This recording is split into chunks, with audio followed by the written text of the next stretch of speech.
Have you ever built an impenetrable tech fortress only to be ousted by executives who cannot even lock a door? They called me intimidating, whining that my rules ruined their startup vibes. Fine, I handed over the keys. What those suits failed to grasp was that the network did not run on magic. It ran because I diffused the bombs 24 hours a day. Pour a strong bourbon and listen to the beautiful sound of a billion-dollar empire crumbling. Hello, everyone, and welcome back to Boss Revenge Stories. Unfortunately, YouTube has disabled our monetization, leaving us without the budget needed to keep this channel running. If you find today's story entertaining, please consider supporting us with just $1 so we can pay our hardworking team to cover their living expenses and continue creating more stories for you.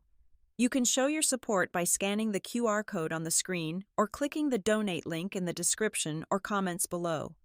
My name is Emery Hernandez.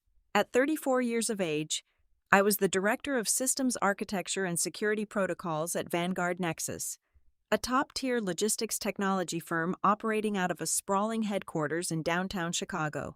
We handled the digital infrastructure for transporting highly classified pharmaceutical prototypes, armored asset transfers, and sensitive medical data across all 50 states. It was a high-stakes environment where a single vulnerability could cost hundreds of millions of dollars. On a particularly freezing Tuesday morning in late November, I received a calendar invite for an urgent one-on-one meeting. I found myself summoned to the glass-walled corner office of our Chief Executive Officer, Marcus Vance. Marcus was the quintessential modern executive who collected empty industry buzzwords the way other wealthy men collected vintage sports cars. He possessed a terrifyingly minimal understanding of the technology that actually kept his company afloat, preferring to hide his incompetence behind phrases like synergistic paradigm shift, agile disruption, and hyperscaling. I sat across from him in a ridiculously overpriced ergonomic chair, waiting for him to speak. Marcus was uncharacteristically hesitant today. A visible bead of sweat formed at his temple and slowly trickled down his jawline. Despite the climate control being set to a crisp 68 degrees, he shifted awkwardly, refusing to make direct eye contact, before finally dropping the bomb. He wanted to discuss Todd. Todd was the newly hired Vice President of Innovations. That title was entirely fabricated, just as meaningless as the man holding it. More importantly, Todd was Marcus's former college fraternity brother and current weekend golf partner. Todd possessed the technical expertise of a damp sponge, yet he walked around the office with unearned arrogance. Just 48 hours prior to this meeting, I had forcefully blocked Todd's latest pet project. He had attempted to push a flashy new application integration directly into our live environment. The application completely bypassed our core firewall and lacked even basic encryption, all because Todd thought the user interface looked prettier that way. I shut it down immediately to prevent a catastrophic data breach. Marcus cleared his throat, leaning forward and resting his elbows on his mahogany desk. His voice dripped with forced, patronizing empathy. "Emery, we really need to talk about team dynamics and company culture," he began. "Todd came to me yesterday. He feels that you are being a bit too intimidating. He says your constant security checkpoints are stifling his creative process." I raised a single eyebrow, maintaining my absolute silence. My security checkpoints were the only barriers keeping international ransomware syndicates from turning our servers into digital hostages. Marcus pressed on, completely oblivious to the sheer absurdity of his own words. "We need you to be a little softer. Emery," Marcus continued, waving his hands vaguely in the air. "We need to lower these rigid security barriers. Give Todd the breathing room to innovate without feeling like he is constantly being policed. He feels cornered. Frankly, we cannot have our key executives feeling emasculated by your aggressive protocols. We need a more feminine, collaborative touch from your department." I sat perfectly still, letting his ridiculous statement hang in the cold, conditioned air of his office. I read the situation with the exact same clinical precision I used to isolate malicious malware. This was never about collaboration or efficiency. This was entirely about fragile male egos. The undeniable reality was that actual, battle-tested competence was being systematically replaced by a culture of sycophancy and golf course nepotism. Marcus did not want a world-class security director protecting his assets. He wanted a quiet cheerleader who would smile and nod while his incompetent friend played fast and loose with a billion-dollar infrastructure. I did not argue with him. I did not raise my voice to defend my record. Nor did I shed a single tear of frustration. I knew exactly what happens when a system is stripped of its defenses, and I was not about to beg to stay on a sinking ship. Instead, I let out a soft, measured breath and offered Marcus a smile. It was a perfectly polite, devastatingly calm smile that did not quite reach my eyes. "I understand completely, Marcus," I said, my voice smooth and entirely devoid of emotion. "I will make sure Todd has all the space he needs to operate." Marcus visibly relaxed. He let out a heavy, audible sigh of relief. Clearly thrilled that he did not have to deal with a hysterical confrontation, he actually smiled back and thanked me for being such a wonderful team player. I stood up, smoothed the front of my blazer, and walked out of his glass cage. I returned straight to my dimly lit server command center, sat down at my multi-monitor workstation, and opened a blank document. In exactly 4 minutes, I drafted a flawless resignation letter, effective immediately. The wording was a masterpiece of corporate compliance, citing a desire to pursue new professional challenges and wishing the Vanguard Nexus family continued success. I sent it directly to the Human Resources Department and copied Marcus. Then, before I even began packing my personal belongings, I initiated the standard operating procedure for executive offboarding. I began the methodical, completely legal process of revoking my own high-level administrative access. I systematically unlinked my biometric authenticators from the main server racks. I scrubbed my personal encryption keys from the root directories and downgraded my system privileges to the level of a temporary guest. I was not sabotaging a single line of code. I was simply walking away and leaving the entire technological playground wide open for Todd, exactly as the chief executive officer had requested. I did not write a single line of malicious code. I did not plant a hidden logic bomb in the servers, nor did I delete a single crucial client database. Sabotage is a tactic reserved for amateurs and disgruntled employees who lack imagination. I am a systems architect. I build highly complex structures, and when explicitly requested by executive management, I dismantle my own protective scaffolding exactly according to the established rules. I opened the master offboarding standard operating procedure on my secondary monitor.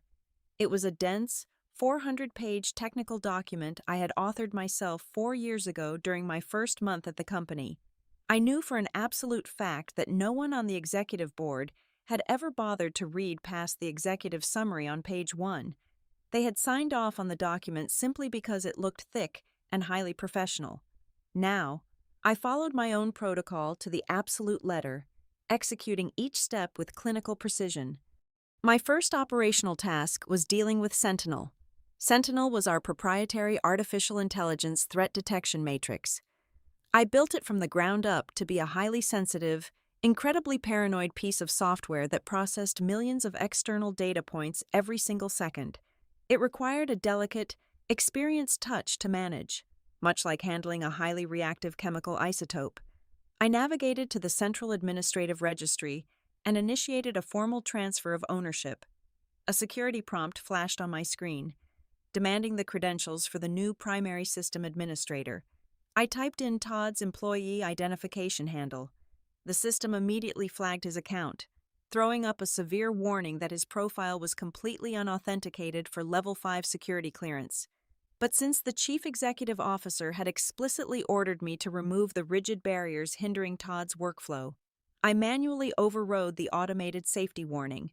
I assigned full, unchecked, God-level administrative control of the Sentinel artificial intelligence directly to Todd. I watched the green progress bar hit 100%. The artificial intelligence was officially his responsibility now. Next, I opened a secure command terminal and drafted a brief, heavily encrypted email to a specific subterranean server facility located in the state of Virginia. This arrangement was not an official corporate contract that Vanguard Nexus paid for. It was a quiet gentleman's agreement, a massive favor granted to me entirely based on my personal professional reputation within the global cybersecurity community. For 3 solid years, that underground facility had provided our company with massive amounts of priority bandwidth, ensuring our highly classified data packets never hit public traffic bottlenecks. I politely informed the facility manager that my tenure had concluded and formally requested the immediate termination of my personal routing keys. Within 2 minutes, I received a single, affirmative confirmation ping. Without my personal cryptographic keys, Vanguard Nexus data would now be unceremoniously shoved into the crowded, painfully slow public routing channels. The executives up in the glass offices would not notice it immediately, but the resulting latency would eventually choke their entire logistics network to death. The third step was perhaps the most crucial element of my departure. Vanguard Nexus dealt with heavily regulated federal data every hour of the day. By federal law, we were strictly required to maintain an active 24-hour emergency contact line with federal auditing agencies. For my entire tenure, my personal cell phone and my direct office terminal were listed as the sole primary contact points for any regulatory emergencies. I logged into the federal compliance portal and gracefully scrubbed my name, my personal phone number, and my private email address from the government registry in the required mandatory field for the new designated technical contact. I copy-pasted the generic, unmonitored email address for our corporate legal department. I knew for a fact that the legal department's inbound server possessed an overly aggressive spam filter that automatically quarantined any automated government alerts.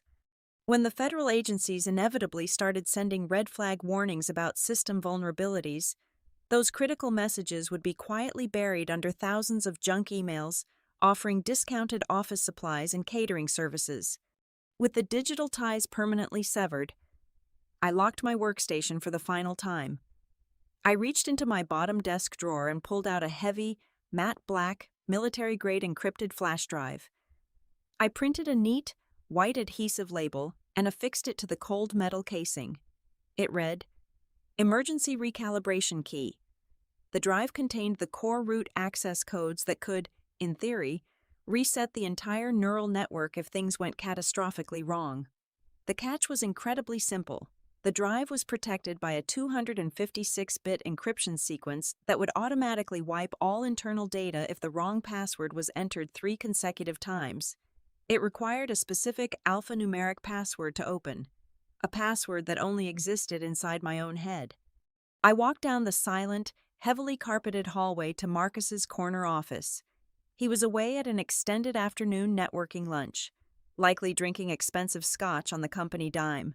I placed the flash drive squarely in the center of his spotless mahogany desk, right next to his absurd, gold-plated pen holder. They had their master key, just as they had their requested freedom. I walked back to my office, picked up my worn leather tote bag, and headed for the elevators. I did not look back. I rode the elevator down 40 floors in complete silence. The sprawling marble lobby was bustling with junior employees who were completely oblivious to the silent tectonic shift that had just occurred above them. I pushed through the heavy glass revolving doors and stepped out onto the Chicago pavement. The biting, freezing winter wind coming off Lake Michigan hit my face, and I took a deep, exhilarating breath. The crisp air had never tasted so clean. Behind me, the massive glass skyscraper stood tall, its lights gleaming, its servers humming smoothly. It looked exactly like a thriving, billion-dollar fortress. But as I walked to the corner to hail a cab, I allowed myself a genuine smile, knowing the absolute truth. The body of the company was still moving, but it had absolutely no idea that its brain had just walked out the front door. For the first time in 4 years, I woke up naturally. The morning sun was streaming through the expansive glass windows of my loft, casting long, peaceful shadows across the hardwood floor. There were no frantic text messages lighting up my phone at 3 in the morning. There were no blaring, heart-stopping alarms from the server monitoring applications, just absolute, glorious, uninterrupted silence. I stretched my arms above my head, enjoying the highly unfamiliar sensation of a completely relaxed spine, and decided to spend the entire morning moving at a glacial pace. I walked into the kitchen and carefully brewed a pot of expensive loose-leaf Earl Grey tea, ensuring it steeped for precisely 5 minutes. I slid a vintage jazz record out of its cardboard sleeve, dropped the needle on the heavy vinyl, and let the rich, crackling sounds of a saxophone fill the open space of my living room. Standing by the window with my steaming ceramic mug, I looked out over the sprawling, icy Chicago skyline. The city down below was rushing, stressing, and panicking, but I was entirely detached from it all. It was a Tuesday, which historically had been my absolute highest stress day of the week, but today, my digital calendar was completely blank. Meanwhile, a few miles away inside the climate-controlled, glass-walled offices of Vanguard Nexus, Todd was having a very different kind of Tuesday. Unburdened by my so-called intimidating security protocols, the vice president of innovations was incredibly eager to prove his worth to Marcus. I could easily picture the exact scene unfolding in the primary control room. Todd, likely holding an overpriced iced coffee, swaggering over to the master deployment console. With a self-satisfied smirk on his face, he initiated the live rollout of his groundbreaking new application update. He pressed the execute key with a dramatic flourish, fully expecting a seamless, magical integration that would earn him widespread praise and perhaps a massive year-end bonus. He was completely, blissfully unaware that he had just gleefully tap-danced onto a digital landmine. The system architecture I had constructed over the years was not merely a passive, static wall. It was a highly reactive, living digital ecosystem. By pushing his flashy, unencrypted code directly into the main artery of the live production network, Todd bypassed all the standard authentication gateways. Because he was operating with the administrative rights I had relinquished to him, rights that crucially lacked my underlying, hard-coded biometric verification, the system immediately registered a massive internal anomaly. He had unknowingly tripped a Level 1 security protocol simply by being dangerously incompetent. This is precisely where Sentinel, the artificial intelligence matrix I had carefully nurtured, stepped onto the battlefield. Sentinel was designed to be fiercely, uncompromisingly protective of client data. However, it was also an incredibly high-strung machine that required constant human context to function properly. Every 72 hours, I used to sit down in my office and manually calibrate its threat assessment algorithms. I had to teach it the subtle, complex differences between a clumsy internal software patch and a genuine external breach. Without my guiding hand to stroke its digital ego and adjust its paranoia parameters, Sentinel's defensive instincts ran entirely unchecked. The very moment Todd's unsecured application hit the central mainframe, the artificial intelligence relentlessly examined the incoming code. It did not see a pretty new user interface or a synergistic business solution. It saw a massive, unauthenticated data injection attempting to forcibly rewrite core routing tables. Sentinel instantly categorized Todd's pet project as a catastrophic, full-scale cyber attack initiated by a hostile entity. Operating exactly as it was strictly programmed to do in a doomsday scenario, the artificial intelligence bypassed all human authorization channels, revoked all user privileges across the board, and automatically triggered a system-wide lockdown to protect the core data vaults. The consequences were immediate, violent, and terrifyingly physical. Out on the West Coast, speeding down the sun-baked lanes of Interstate 5 and various coastal highways, dozens of heavily armored transport vehicles were currently in mid-transit. These highly secure trucks were carrying hundreds of millions of dollars in classified pharmaceutical prototypes and hypersensitive medical hard drives. Without a single second of warning, the GPS communication modules on their dashboards flashed violently red. Sentinel had broadcasted a universal halt and lock command across the entire encrypted logistics network. The electronic engine control units of the armored trucks were forcibly throttled down to zero. The biometric locking mechanisms on the reinforced cargo doors slammed shut, engaging heavy steel deadbolts. Highly trained drivers and armed guards were left stranded on the shoulders of busy freeways, completely locked out of their own navigation systems, unable to start their engines, and entirely unable to communicate with corporate dispatch. Back at the Chicago headquarters, the Information Technology Department erupted into absolute, unadulterated pandemonium. The massive monitoring boards on the wall lit up like a Christmas tree catching fire.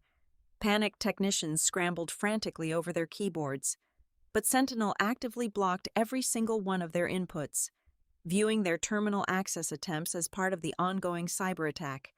Desperate account managers began fielding furious, screaming phone calls from high-profile corporate clients whose asset tracking screens had just gone completely black. The department's initial strategy in the face of this unprecedented disaster was pure, pathetic denial. Sweating heavily into their headsets, they nervously told their multi-million-dollar clients that it was merely a temporary display glitch. They literally instructed chief operating officers of global medical firms to simply refresh their web browsers and clear their cookies. As the internal servers of Vanguard Nexus began to actively eat themselves alive and the company descended into utter chaos, I was peacefully wandering the bright, perfectly organized aisles of a high-end organic supermarket. I was meticulously inspecting a massive display of Hass avocados, gently pressing the dark green skin to find one with the absolute perfect firmness for my afternoon toast. I idly pulled my cell phone from my heavy wool coat pocket and opened the LinkedIn application. Right at the top of my social feed was a highly unprofessional, wildly panic-stricken post from a junior network engineer I used to manage. The post simply read, "System critical, entirely locked out of root access. Does anyone know how to bypass a Sentinel hard lock? Please message me immediately." I stared at the glowing screen for a brief moment, the sheer, delicious irony of the situation washing over me in a warm wave. Right there, surrounded by organic produce, artisanal cheeses, and soft grocery store background music, I threw my head back and laughed out loud. By the time the sun rose on day 3, the initial shockwave had mutated into a full-scale corporate apocalypse. Exactly 80% of the Vanguard Nexus logistics network was entirely paralyzed. This was no longer a minor routing delay or a temporary glitch that could be explained away by silver-tongued account managers. Hundreds of heavily fortified transport rigs remained stubbornly anchored to the asphalt across all 50 states. Inside the climate-controlled cargo holds of those idle trucks sat highly sensitive technology prototypes, classified aerospace components, and unstable chemical compounds valued at tens of millions of dollars. The internal temperature gauges on the biological shipments were inching dangerously close to their strict expiration thresholds. Local police departments and highway patrols were beginning to tow the immobilized armored vehicles off the interstates, but even the municipal authorities could not pry open the vault doors. Sentinel had classified all external physical tampering as hostile extraction attempts, aggressively engaging the secondary titanium deadbolts. The master unlock codes simply did not exist anywhere within the physical building. Up in the glass-walled boardroom of the Chicago headquarters, the atmosphere had deteriorated from panicked to outright feral. Marcus Vance's perfectly tailored Italian suit was a wrinkled, sweat-stained mess. He paced furiously at the head of the long mahogany conference table, his face flushed a dangerous shade of crimson. Todd sat slumped in his highly expensive ergonomic chair, looking exactly like a man who had just watched his own execution order being signed. Marcus slammed his palms against the glass tabletop, screaming at the 5 senior network engineers assembled before him.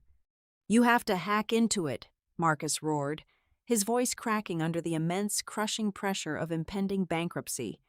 "It is our own damn system. We are dealing with a synergistic collapse of our entire delivery paradigm. You are telling me we pay you hundreds of thousands of dollars a year, and you cannot bypass a firewall built by one single woman. Hack the mainframe and reset the routing protocols right now."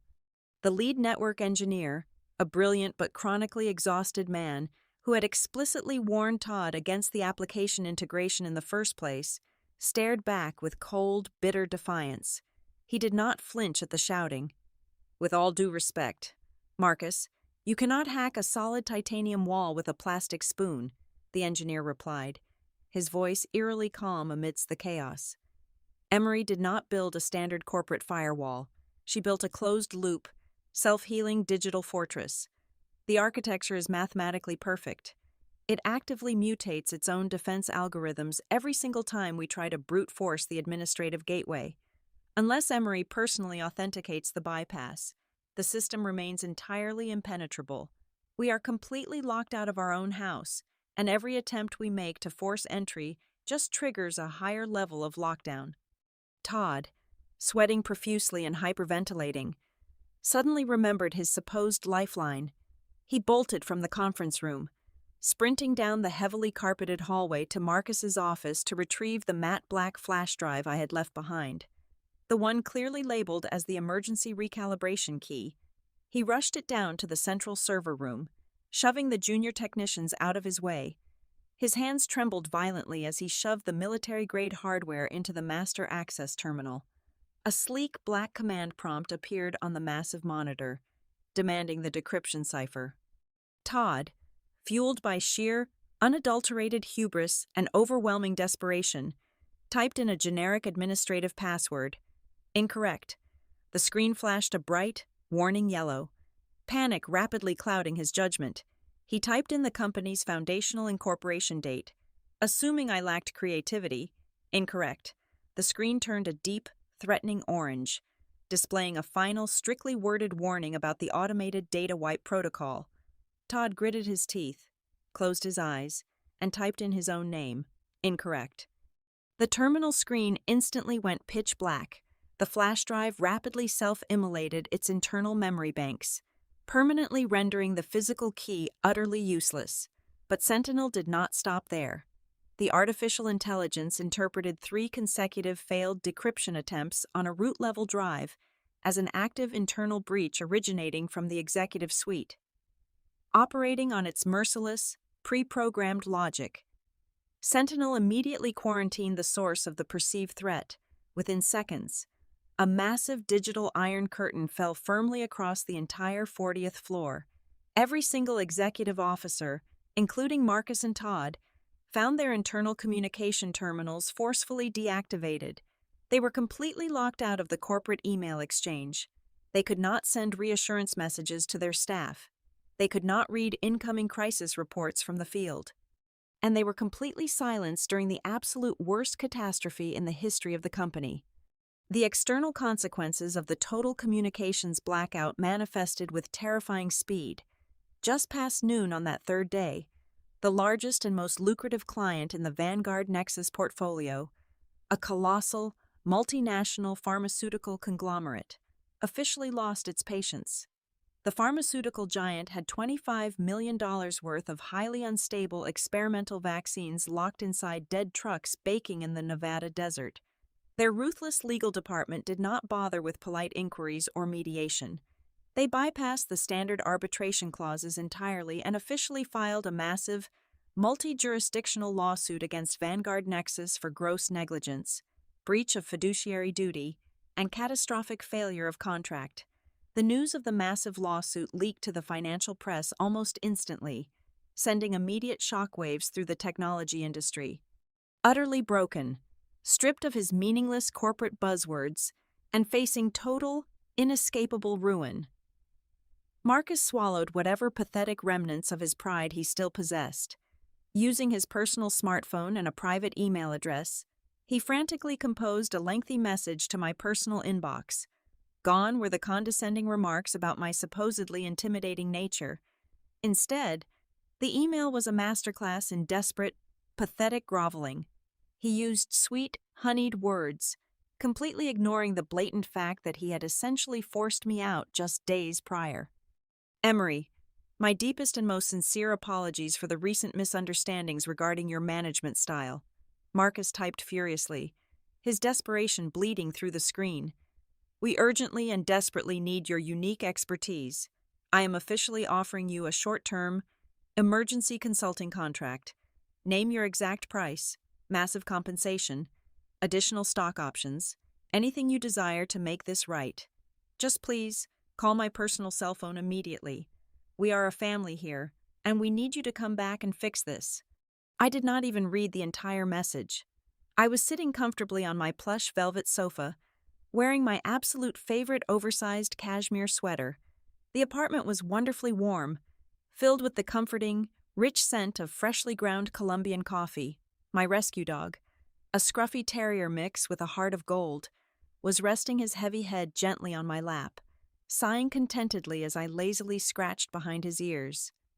I held my phone in my left hand, casually glancing at the preview text of Marcus's desperate plea. A faint, highly amused smile touched the corners of my mouth, with a casual, completely unbothered flick of my thumb. I swiped left and permanently deleted the unread email from my inbox. I did not owe those men a single second of my time or a single ounce of my sympathy. I shifted my gaze to the large flat-screen television securely mounted on the living room wall.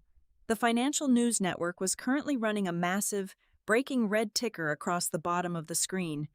I calmly sipped my hot coffee, petting my dog, and watched with absolute, unbothered peace as the publicly traded stock of Vanguard Nexus rapidly evaporated by 18% in a single afternoon trading session.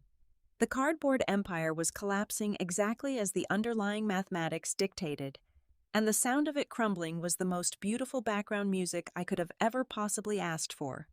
What those arrogant executives in their glass tower completely failed to realize was that my value to the company extended far beyond writing elegant lines of code or managing a paranoid artificial intelligence. They viewed me strictly as a highly paid mechanic for their digital engine. They never bothered to look closely at the legal foundation the entire engine was built upon. This brings us to the hidden trapdoor I had quietly stepped through on my way out. I was not merely the primary operator of Sentinel. I was the sole named owner of a Level 4 Federal Security Compliance Certificate in the highly regulated world of interstate logistics. Transferring classified military prototypes or volatile pharmaceutical compounds across state lines requires strict federal oversight. The Department of Transportation mandates that any logistics firm handling these specific tiers of freight must have a locally certified, active Level 4 supervisor monitoring the network 24 hours a day. Obtaining that specific certification requires years of specialized federal background checks, rigorous polygraph testing, and a flawless operational record. I held that certificate personally, tied directly to my own social security number, not to Vanguard Nexus. When I initiated my official off-boarding sequence and scrubbed my name from the Federal Registry, I did not just remove their technical safety net, I legally decapitated their entire operation. The very millisecond my name vanished from the active roster, the automated systems at the Department of Transportation flagged Vanguard Nexus as non-compliant. Without a certified security supervisor on the payroll, the federal government instantly and automatically suspended their high-tier operating license. So, even if Marcus and his team of highly paid engineers somehow managed to miraculously bypass my titanium firewall, and even if they somehow found a way to physically pry open the doors of those stranded armored trucks, it would not matter in the slightest. The moment one of those trucks moved a single inch on a public highway, Vanguard Nexus would be committing a massive federal felony. The lockdown was not just a digital quarantine anymore. It was a legally binding, government-mandated paralysis. Back at the increasingly claustrophobic headquarters, Todd was desperately trying to save his own skin. As the full, horrifying reality of the federal suspension set in, he tried to shift the blame, loudly claiming to the board of directors that the system had malfunctioned. He aggressively argued that a rogue software glitch had maliciously rewritten his application patch and initiated the lockdown without his consent. It was a pathetic, transparent lie, completely dismantled by the absolute, unyielding truth of the system audit logs. I had designed the logging architecture to be completely immutable. Every single keystroke, every mouse click, and every executed command was permanently burned into a blockchain-style ledger.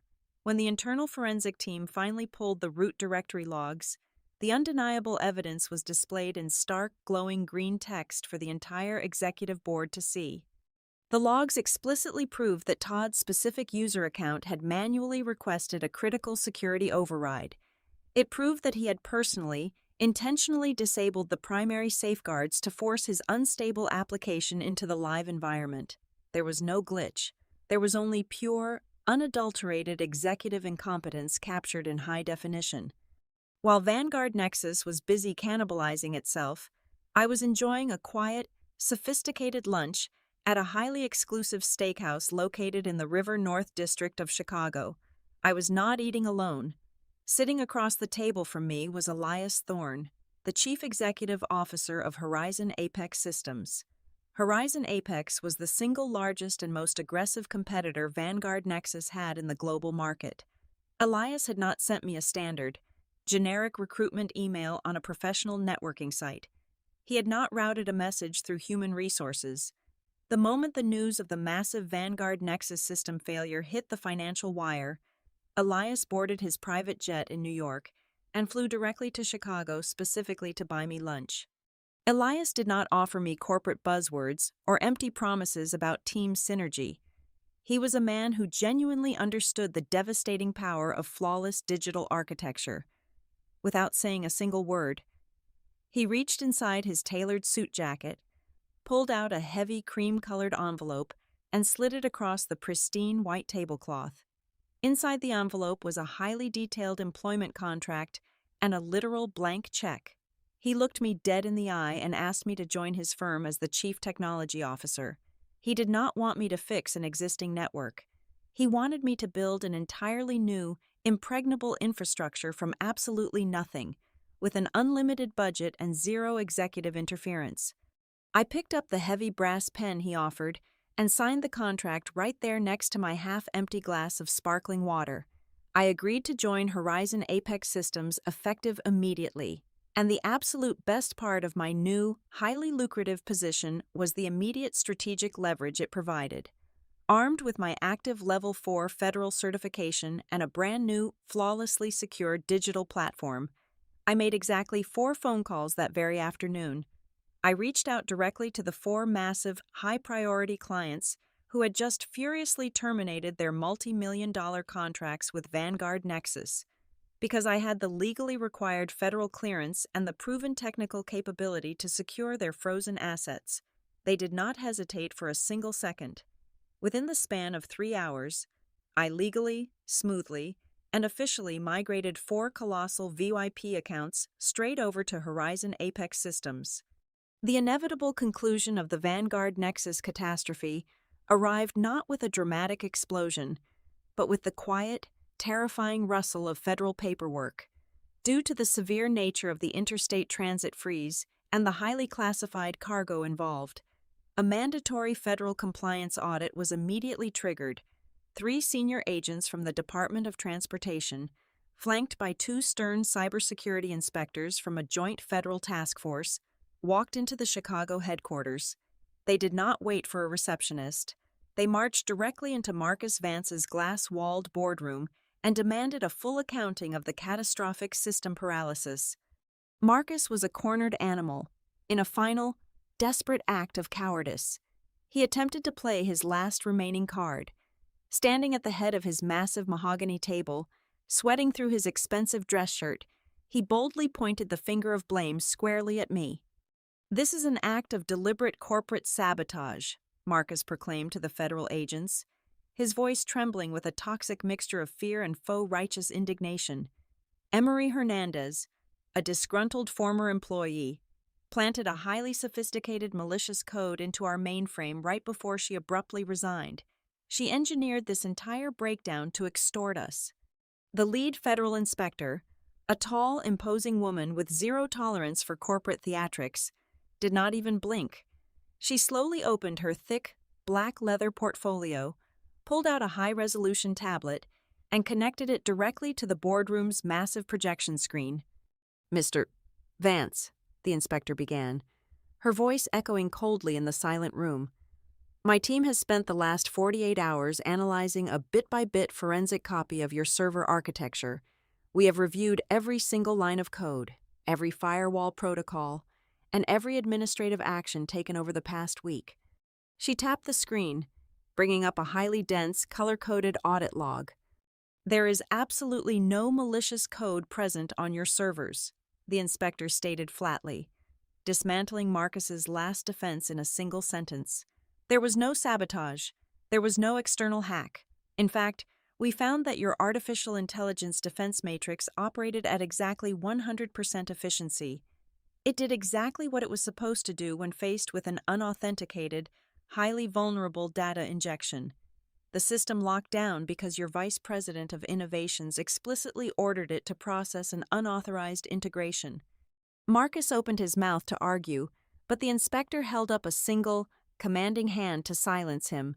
She tapped the screen one final time. A stark white text box appeared against the black background of the projection screen.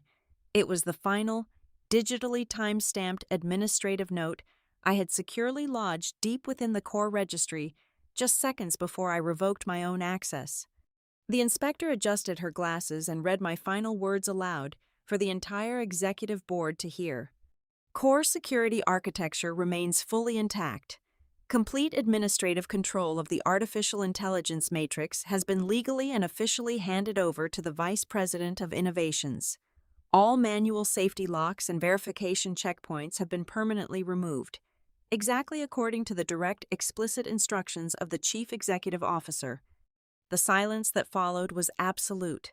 It was the heavy, suffocating silence of a billion-dollar empire, realizing it had just committed legal suicide.